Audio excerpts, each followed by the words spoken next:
Episode 46, Blood and Water.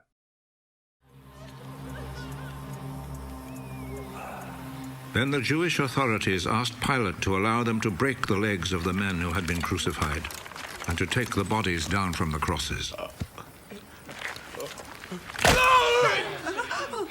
They requested this because it was Friday, and they did not want the bodies to stay on the crosses on the Sabbath, since the coming Sabbath was especially holy.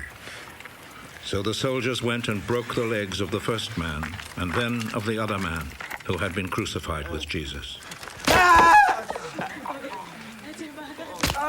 But when they came to Jesus, they saw that he was already dead, so they did not break his legs. One of the soldiers, however, plunged his spear into Jesus' side.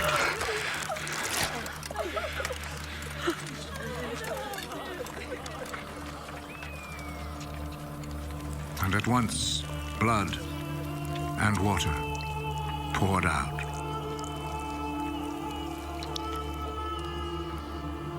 The one who saw this happen has spoken of it, so that you may also believe.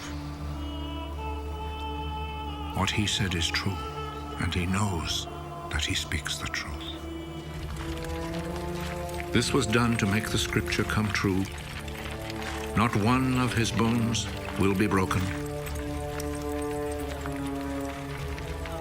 And there is another scripture that says, people will look at him whom they pierced.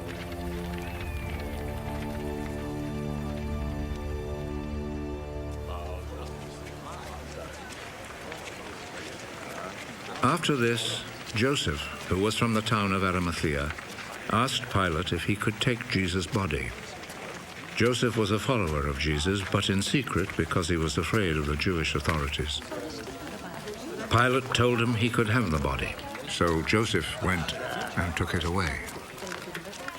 Nicodemus, who at first had gone to see Jesus at night, went with Joseph, taking with him about 100 pounds of spices, a mixture of myrrh and aloes. The two men took Jesus' body and wrapped it in linen cloths with the spices, according to the Jewish custom of preparing a body for burial.